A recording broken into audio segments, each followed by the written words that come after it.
One of the most common refrains in nutrition across the internet is eat less, move more. While this might be well-meaning advice for women who are active and lifting weights and trying to get stronger, this is oftentimes misused. Today on the podcast, I'm going to be diving into this topic a little bit more, exploring what are some of the issues when it comes to low energy intake, what are some of the risks, and more importantly, how to flip your mindset and ultimately your nutrition practices when you're exercising hard, lifting weights, and trying to increase your performance.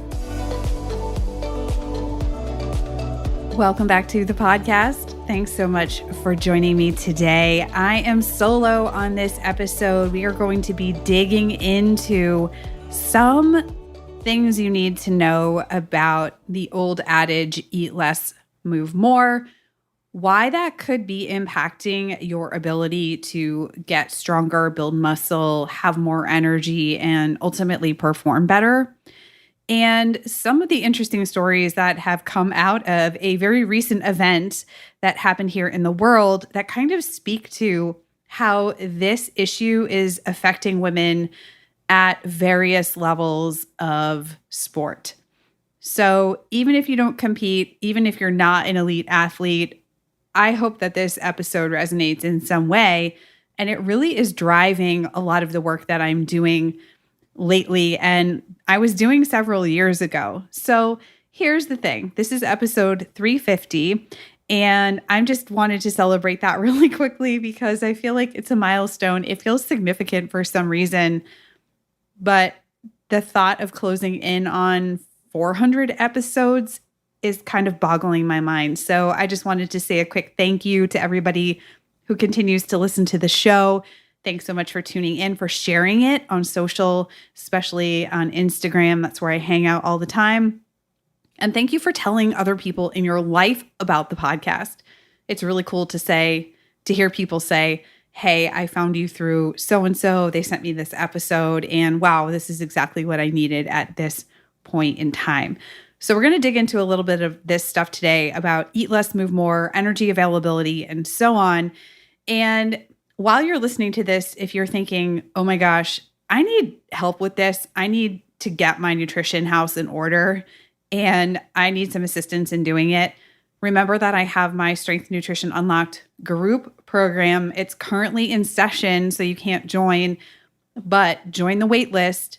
Because this fall, if you have plans to get back to lifting, or you're lifting and you're wondering why you're not really seeing the results that you think you should based on your effort, you're not feeling great, you're feeling lack of energy, etc., then I want you to get on the wait list for this group coaching program. It's going to be open again in the fall.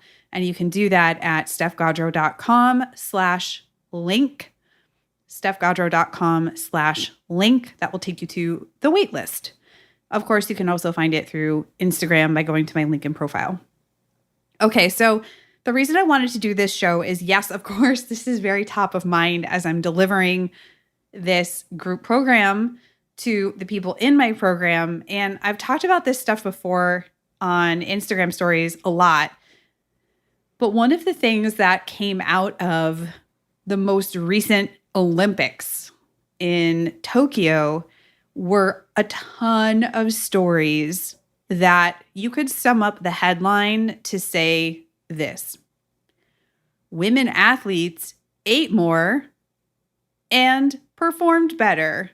And it's this interesting phenomenon where this type of article, this type of news has been circulating so much in the last couple of years, but especially it seems like the Tokyo Olympics really brought this out. And let me tell you what, I've seen stories from women who are mountain bikers, road cyclists, rowers, heptathletes, Ironman competitors. I mean, you name it, across the board. There have been so many stories of these elite athletes out there, women who have realized through usually an intervention with either their sporting body or a nutritionist that they're working with or whatever it happens to be, that, holy shit, I'm not eating nearly enough to support my activity levels. And I just thought there was something terribly wrong with me. It was just me. It was either I was lazy or I just couldn't do my workouts as prescribed, or I was just feeling really shitty, or I thought that I should really cut out all of these foods, or I'm trying to get really lean because I've been told over and over and over again in my sport, by my coaches, by other people on my team. I see it in the world at large through things like diet culture, that thinner and leaner is better and makes me a better athlete, and I need to be smaller in order to perform better. And wow, I realized that unfortunately that wasn't correct. So the stories have been pretty incredible on one hand and frustrating on the other, I think, to read and just think, yes, men are at risk for low energy intake as well, especially in athletics. And we'll talk about that in a second. But for women, there's such a pressure and such a prize placed on leanness and smallness and getting rid of that extra couple percentages of body fat and optimizing those things to the detriment of performance and honestly health. It's not just about performance. Here's one example of one of these stories. The article is titled, "Sports Science is Changing How Female Olympians Train. It Could Help You Too." And this comes out of NPR. And I'll just read you the first paragraph. It says, "Until a few years ago, elite Colorado track and field athlete Annie Coons used to feel fatigued even during her warm-ups. And then there was the constant hunger. Sometimes her stomach would growl in the middle of practice. She felt like she was always thinking about food, always restricting what she ate, avoiding whole categories such as carbohydrates completely because she thought they were unhealthy. Add to that awful, debilitating cramps when she got her period. Coons is representing the U.S. Olympic team in the women's heptathlon this week in Tokyo. Just didn't feel like she was performing at her best much of the time." The story goes on to talk about how she realized she was not eating enough food. She was working with somebody on that, and it was just a night and day difference for her in terms of how she felt. I think some of this also comes out of the popularity of, well, a lot of things. There's the U.S. women's soccer team and how they're using cycle apps to track their cycles and ultimately trying to optimize performance through shifting their training and nutrition and things of that nature. In 2014, the IOC came out with a statement about RED-S, which is relative energy deficiency in sport. And then in 2018, expanded upon that statement. So I think you're seeing a confluence and a convergence of awareness around this, and it's increasing. And so it makes sense that with such a huge event such as the Olympic Games, that this has really probably been at the forefront of some athletes' mind and whoever's working with them for the last few years. And so I think it was kind of a confluence of those events that we saw all of these articles, but it was so interesting and also head slapping to go like, I can't believe, here we are, it's 2021 and we have some women performing at the highest levels. And even they are susceptible to a lot of the junk they've learned, or to the fact that they've not had a lot of good guidance about what it really takes to fuel for something of that level. All of that to say is that you might be listening to this and thinking, well, okay, that's cool for them, but I'm not an elite athlete, or I don't compete in sports. I'm just out there exercising, trying to get stronger. Maybe I lift a few times a week. I do some vigorous cardio. I like to get my sweat on. Maybe I go to CrossFit. Maybe I do endurance events, whatever the case might be, that this issue of not eating enough for your activity level is not limited to women at the most elite level of sport, and neither is it just limited to women. So you might have heard, as I did kind of growing up, the term female athlete triad. And female athlete triad is characterized by low bone mineral density, by menstrual issues, so generally a disruption of the menstrual cycle, and some kind of disordered eating that is oftentimes concurrent, or it can be preceding. But the fact is, like, there's this like loss of period, bone mineral density, putting you at risk for things like stress fractures and early osteopenia and osteoporosis and so on and so forth.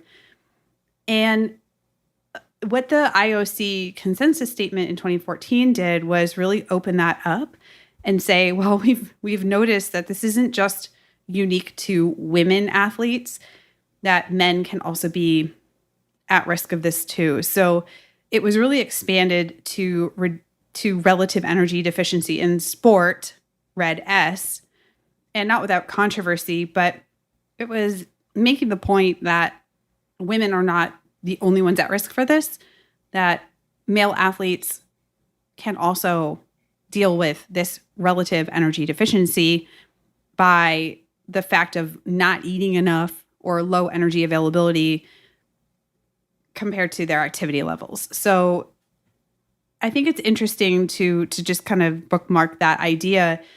But what are some of the issues that can arise when people are not eating enough food, especially if they are in the territory of RED-S? So this comes right out of the 2018 consensus statement, and I'll read you some of the potential risks.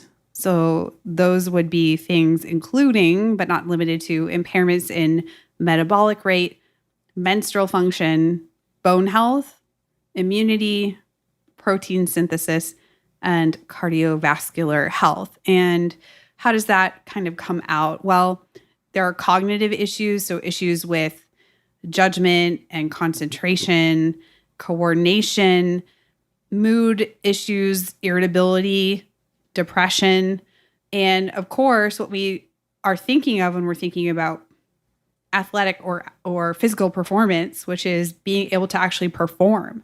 So decreased endurance, decreased strength, and increased risk of injury, and so on and so forth. So obviously this is not something that is desirable. There was an interesting article about the New Zealand women's rowing team. Again, that came out of the Tokyo Olympics. That was kind of the story. And again, it was something to the effect of, our rowers ate more and wow, they performed way better. But one of the things that they talked about in this article in particular, and I'll see if I can dig up the link for it, is how these women athletes had been warned in the past of the potential risks to things like RED-S, why you shouldn't let yourself get into this state, why low energy availability is a problem. And yet so many of them were dealing with this. They were either in a low energy state or they were in the at-risk category. And there was an interesting thing that they talked about in terms of, well, first, education is so important, and how to educate about, well, what are the things we want to be doing instead of what is this big laundry list of things to avoid, but also talking about the benefits of eating enough. And so it was this interesting kind of psychological flip where they said, and I'm paraphrasing, hey, you know what's going to happen if you eat more food? You're going to feel better. You're going to have more energy. You'll be able to train harder, recover better, and perform better. And it was when they sort of shifted how they were approaching it with these women athletes that things really changed and it really stuck. Again, you might be listening to this and thinking, well, that's interesting, but I'm not an Olympic athlete, or I'm not at an elite level, Or I don't even compete in sports, so this doesn't apply to me. I know there are some of you thinking that. And I have to ask you if you're training intentionally, if you are following a training plan, you're getting out there, you're more than surpassing the minimum activity guidelines for adults, you're training hard, you're trying to improve. How do we define what an athlete is? What's the cutoff for that? And there's no single definition of what that means. So we have to get a little bit honest with ourselves and say, you know what, if I'm not feeling good, I'm not performing well, my energy is not great, I'm noticing all of these other things like preoccupation with food or fear of certain food groups, I need to get this sussed out. Even though I might not self-label as an athlete, I'm still physically quite active. So with that in mind, there was a 2016 study that came out that assessed low energy availability risk in recreational women exercisers. So these, again, are people who were not at elite levels of sport and physical activity. And here were the details of this study. It was an online study, a relatively small study at that, 109 female participants. They were given a questionnaire called the LEAF Q, which has been used in many studies. It's called low energy availability in females questionnaire. And the results of that small online survey study were that 45% of the women in the study were classified as at risk of low energy availability. And for every extra hour of exercise per week that they added, the odds of being at risk for low energy availability were multiplied by 1.13 times. So all of that is to say that, at least in this study, a lot of the women, even though they weren't at an elite level of sport, were still at risk for this state called low energy availability.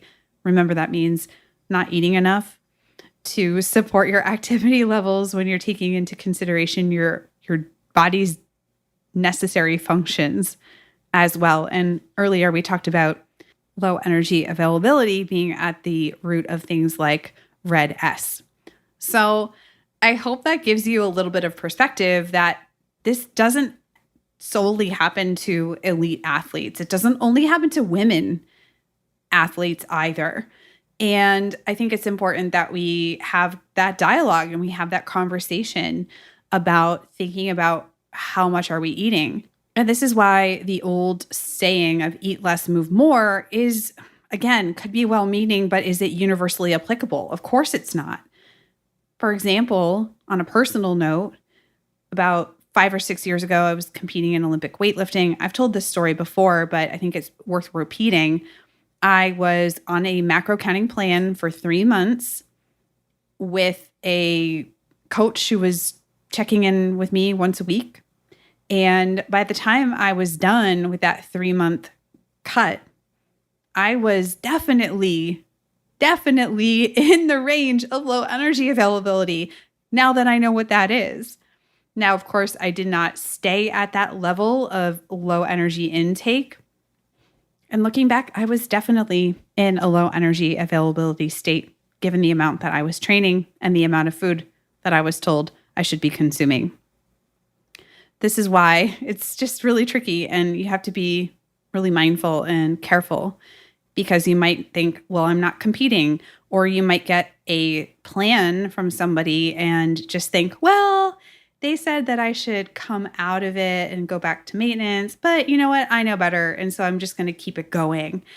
And honestly, this is what happens to a lot of people that I work with. And looking back in hindsight, I have learned so much about what it takes to really fuel, to perform well, and to be healthy. Because certainly we can push performance to an extreme level and ultimately not be healthy at the same time. We've covered a lot of ground on this podcast and talked a little bit about the more recent news articles that have come out about women eating more and doing better in their sport and in performance. We talked about red S and low energy availability for elite athletes, why this is a problem. And of course, and more importantly for you, why this is also a risk for recreational exercisers, people who are not competing at the highest level of sport. But I wanted to leave you with something positive, knowing that I don't want this to be just a doom and gloom, send you out into the world with fear kind of episode. Certainly, if it helps you with some mindfulness and awareness of what you're eating and making sure that you're getting enough energy in general and enough energy from protein and enough energy from the rest of your food intake, carbs and fat, that's important. But I wanted to leave you with some positive things to think about in terms of getting stronger and what are some of the benefits of that. I want you to think about fueling to support your body as really allowing you to expand, to be able to do more, to be able to challenge yourself if that's what you love, and to do it in a way that is supporting your health at the same time. I really want you to think about, okay, yes, strength is something that I value, and how can I go about it in a way that really allows me to thrive and not just a laundry list of things to watch out for, because I think that one is going to be much more interesting and motivating and ultimately more positive than the other. So here are some of the magical sauce things that you get from lifting. And I made this as an Instagram story a little while ago, and I just thought it was so well received and people really loved it. So here we go. Here are some of the amazing things that you get from lifting and or other kinds of physical activity when you're able to really get out there and do it well and have enough fuel and get all of the amazing benefits. So first and foremost, when you fuel properly, you're able to add more of your body's most metabolically active tissue, and that's muscle.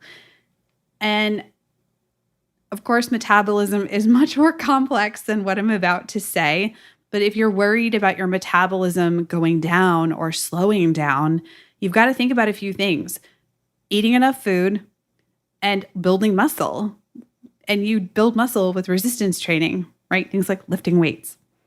If you want to be able to pick up heavy shit because it makes you feel like a badass, then yes, you need the energy to be able to do that. So many people that I talk to on social media, on Instagram, I asked, what do you love about strength training? And the word badass came up so many times.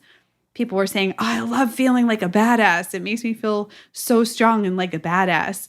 And I think what that translates into is just this sense of confidence and this sense of taking up space and of expansion. If you lift, you have better insulin sensitivity after you lift weights. So this is kind of nerdy stuff, right? But if you're thinking about this in terms of health, then yes, lifting weights and resistance training helps with better insulin sensitivity. Lifting weights helps you celebrate what your body can do instead of focusing on all of the flaws, and I'm using air quotes there, all of the flaws that you dislike, or the fact that your body doesn't look like an ideal body, or whatever other body issues are there. And I really relate to that so much.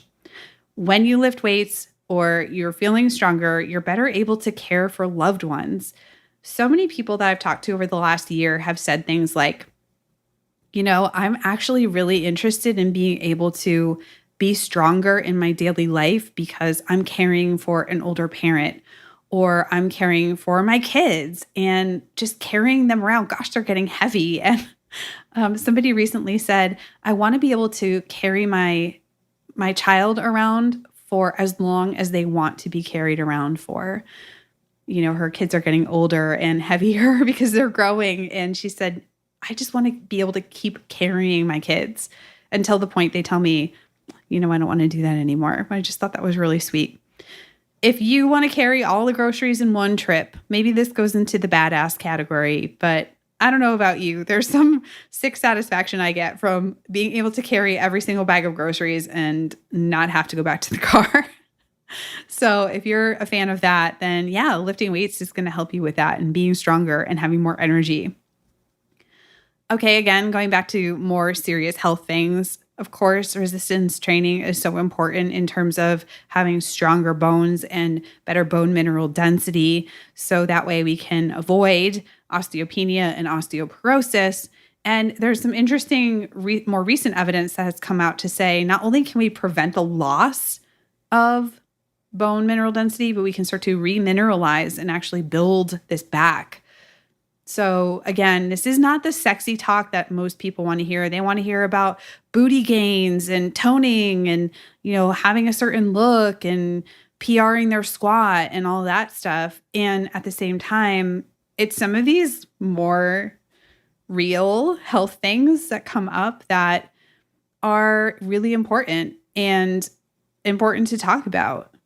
Things like preventing falls or being strong so that you have better balance and coordination, right? All of that stuff's really important. And we're all getting older, every single one of us. So this is relevant. Lifting, I've never seen something that gives women so much confidence. It's just, I don't know. I can't explain what I see, but it's this sense of, wow, I had no idea I could do this thing. And now I proved I could do it. I didn't think I could lift that bar. I walked up to it, I lifted it, and now I'm like, holy shit, what else can I do? Because I didn't think I could do that. I remember the first time I got a pull-up. It was October of 2010. I remember the month and the year because it was that significant in my mind. And I grew up as somebody thinking I wasn't strong. Actually, I played almost every single sport that I did was lower body dominant. Running, soccer, track. I ran hurdles. So nothing throwing. I got cut from the freshman basketball team. I was terrible at it. I still can't throw a Frisbee to this day. I always just thought my upper body was really weak and that I would never be strong. I would never get a pull-up. It just was never going to happen for me. And I remember the day that I got that pull-up and whoa, it just shifted something in my mind. It shifted something over, something clicked. And I thought, well, damn, if I could do this thing that I didn't think I could do for my whole life, what else is possible? What else could I do? What else is out there for me? Not just in physical pursuit, but where else have I been thinking I can't do things and I can do them if I practice? And I guess I'll leave it at that. Some of the amazing benefits that you get when you can lift, you can do the activity that you want to do. You're able to enjoy the benefits to your mood, to your cardiovascular health and your stamina. I mean, gosh, there's so many things. And we've talked about this before, but I think in the context of eating enough food is going to help me be able to continue doing those things.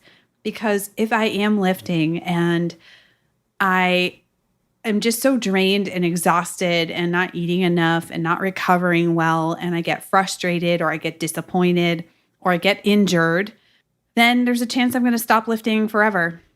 And I'm going to not experience that magic anymore. And of course, there's lots of real physiological benefits. We could call those magic too, but I don't get to experience that magic. I don't get the benefits to my health and well-being that we know come with those things. We don't get the sense that, you know what, this is expanding my life. Things are so much bigger than I once thought they were. And all of the myriad ways that then ripples out into the world. If we're not feeling good, we're not fueling, we're not recovering well, it's just so much harder to keep that going. So I want you to have all of that deliciousness. I want you to have all of that magic.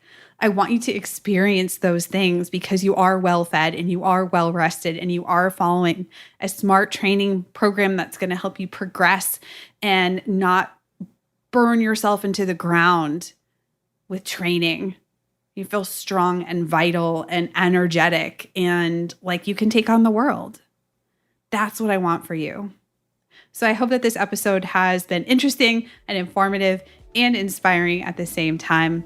Remember, if you want to learn how to do this and do it with me in a group coaching format where there's support and we're answering your questions and you're really learning the evidence-based information that you need to do it in a smart and safe way, then go ahead and join my waitlist for Strength Nutrition Unlocked. You can do that at stephgaudreau.com/link. We're going to be opening up another group that will be in the fall. So go ahead and do that.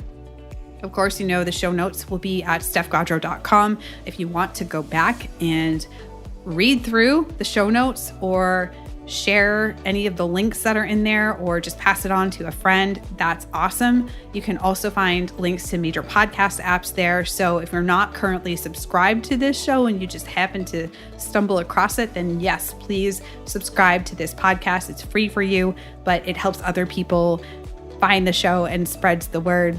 And lastly, share this out on Instagram stories. If you found it useful, helpful, inspiring in any way, share it on stories and tag me at Steph_Gaudreau. All right. Thanks so much for joining me for episode 350. We did it.